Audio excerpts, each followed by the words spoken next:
Philippine Drug Enforcement Agency or PDEA National Headquarters regarding doon po sa pagkakatagpo or doon po sa isinagawa no, na operasyon kontra illegal na droga na kung saan malaking halaga po ng methamphetamine hydrochloride o yung tinatawag po na shabu, yung nakumpiska, mga kabombo, dito po sa mga naarestong mga suspect. Actually, dalawa pong mga suspect yung naaresto dito po sa operasyon po na ito, na yung isa po, 40 years old na Chinese national at residente ng Paliparan 3 sa lungsod ng Cavite at yung isa pa pong si alias Gardo na residente naman po ng Mampang City sa Zamboanga del Sur.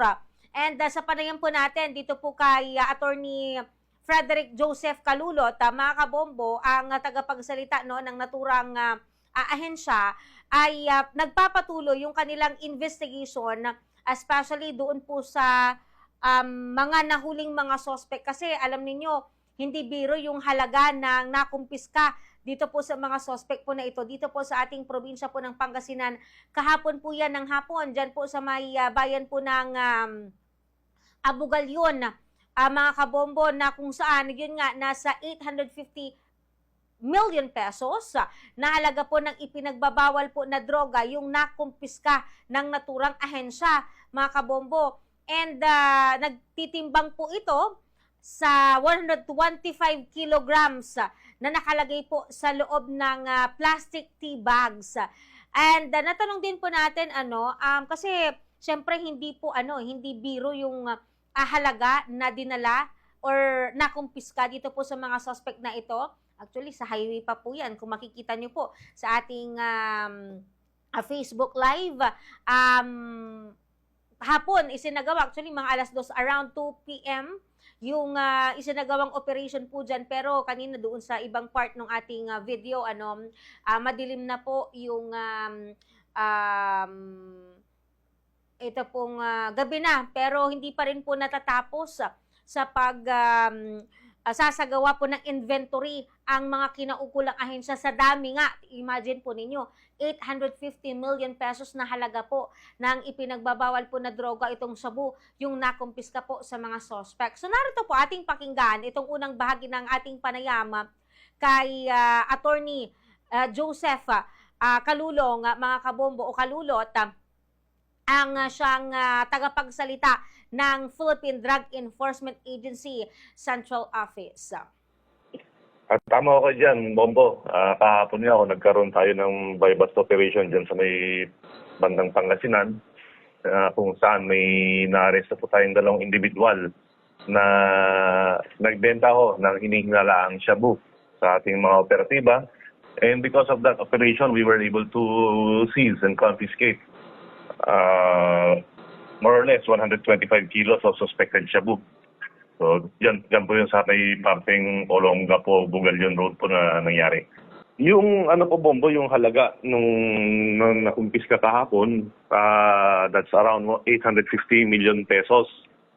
So, yung sa mga nahuli naman, yung isa allegedly, binabanggit niya na foreigner po siya. Although bine-verify pa ho natin ngayon kung anong nationality, dahil hindi dahil sinabi niyang yan ang kanyang nationality, yan na ang susundin natin. Kaya we are still checking the records and the documentation of this individual. Yung isa naman Pilipino po. Yung saan sila nanggaling, that's still part of the backtracking investigation po natin. And meron pa tayong mga follow-up operations na ginagawa.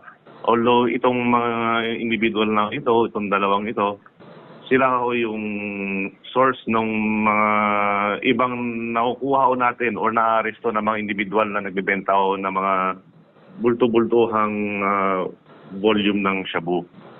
Opo, Bombo, kasi sa volume na nakuha sa kanila, and because of our intelligence operations, natuntun na sila nga ho source din ng mga ibang naaresto po natin.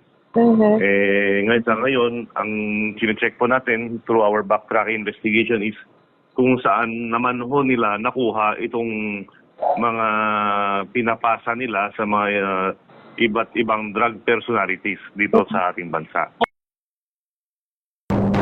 Ngayon mga kabombo, natanong din po natin si Attorney Kalulot kung sa tingin ba nila big syndicate yung kinabibilangan nitong mga nahuling mga suspect na ito kasi nagpapatuloy pa rin po kasi yung pag-tracing po nila lalong-lalo na kapag may mga iba pa pong mga kinasasangkutan po na usapin po ng illegal na droga, ito pong mga nahuling suspect. At natanong din natin kasi syempre kung iisipin po ninyo, yung ganyan pong kalaking halaga ng shabu, 850 million pesos na nagtitimbang po ng 125 kilograms. Magtataka tayo, sa Pangasinan lang ba talaga ibabagsak yung ganyang halaga o nagkataon na napadaan lamang sa probinsya? Or pwedeng may ibabagsak dito na certain amount or volume ng drugs tapos dadalhin pa sa ibang mga karating probinsya, like yung mga possible na madaanan pa po nila, papasok palabas ng Maynila, diyan po sa may Tarlac, 'di ba? Sa may bahagi ng Bulacan, 'di ba? Ang daming mga questions. Pero kung sakali na dito lang 'yan sa Pangasinan, marami po ang nailigtas na buhay actually dito po sa pagkakakumpiska ng ganyang kalaking halaga volume po ng drugs dito po sa ating province. And natanong din po natin dito po kay attorney kung maaring big syndicate ba ito pong mga nasasangkot po dito, or maari ba na may ugnayan din doon po sa nakalipas na pagkakakumpiska naman sa mga illegal na droga na lumulutang po dyan po sa bahagi po ng western section ng ating probinsya po ng Pangasinan. Narito pa ating pakinggan yung bahagi ng kanyang pahayag. Yan po yung patuloy nating iniimbestigahan, Bombo, kung saan ho sila connected pa. Pero ang sigurado natin ho dyan, kasama ho sila doon sa mga nagsusupply din sa mga ibang individual dito sa ating bansa. Yung mga na-confiscate po sa kanila, nakalagay po yan sa mga pakete ng tsaa. So these were vacuum sealed na mga pakete. Nakatago po yan sa mga pakete ng tsaa. Yan po yung ating patuloy na inimbestigahan at sine-check po natin yan. Kasi kung matatandaan nga po, Bombo, mga ilang buwan ho nakaraan na meron tayong na-recover ng mga floating shabu dyan sa may parte ng Pangasinan. So ito mga nakuha ho natin dyan sa dalawa, dadalhin naman ho yan kasi sa ating laboratorio for analysis. And dito natin ma-determine kung iisa rin na ho ba ang source ng mga to.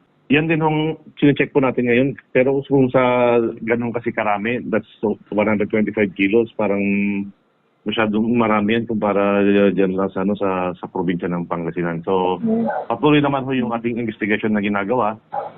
Titignan ho natin kung saan yung supposedly pagbabagsakan po nila. Samantala mga kabombo, natanong din po natin, paano nga ba nag-ugat itong isinagawang operasyon po ng PDEA? And nauwi, nag-end up dito po sa lalawigan ng Pangasinan yung operation po nila sa mga sospek. Alam ba nila na dito po paputungo or nasundan lamang po mga kabombo dahil alam niyo sa ganitong kalaki po ng operation, ito pong nakumpiska po sa kanila yung hindi basta-basta yung ikinakasa po nilang mga operation po na yan, yung iba tumatagal ng ilang mga linggo, buwan, yung kanilang intelligence gathering and syempre yung kanilang monitoring sa mga nasasangkot po sa illegal na droga. So natanong po natin kay Attorney Kalulot yung tungkol po sa bagay na yan. At syempre, yung kanilang mensahe naman, lalong-lalo na yung mga residente po dito po sa lalawigan ng Pangasinan na kapag may mga makita or mapansin na mga kahinahinala, na mga gawain or mga kilos na maaari pong dahil po sa operasyon po ng illegal po na droga, narito naman po yung kanyang pahayag. Ito po yung parte ng intelligence operations na ginagawa po natin together with our partner agency. So yung collaboration na nangyayari at ginagawa ng ahensya with other law enforcement agencies and the community, ito na po yung naging resulta niyan. So kung sama-sama ho natin yung mga ahensya at saka sama-sama rin po tayo with the community, makikita ko natin na makakatulong po ito malaki sa pag-suppress ng paglaganap ng illegal na droga sa ating bansa.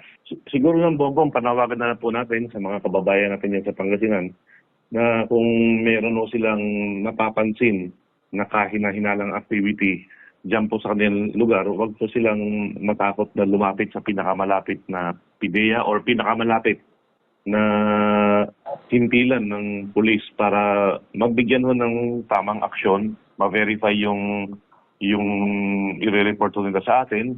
And kung sa tingin ho natin, nakita ho natin sa ating pagbabalidate, totoong illegal drug activity yan, mabigyan ho natin ng tamang action po. Opo, Bombo, nakabukas naman ho ang ating linya para sa inyo dahil alam na ho natin na ang media, gaya ho ninyo sa Bombo Radio, partner ho natin yan. Yes po. Dito sa ating laban kontra sa illegal na droga. Oras po natin mga kabombo ay 18 minuto bago sumapit ang alas 12 po ng tanghali. Ayan po yung ating panayam, no? Attorney Frederick Joseph Calulot, ang tagapagsalita po ng Philippine Drug Enforcement Agency or PDEA National Headquarters regarding nga po doon sa pagkakakumpiska ng nasa 850 million pesos na halaga po ng ipinagbabawal po na gamot o droga dyan po sa bayan po ng Bugalyon kahapon dito po sa lalawigan ng Pangasinan. Samantala, bigay po muna tayo ng update dito po sa lagay po ng panahon.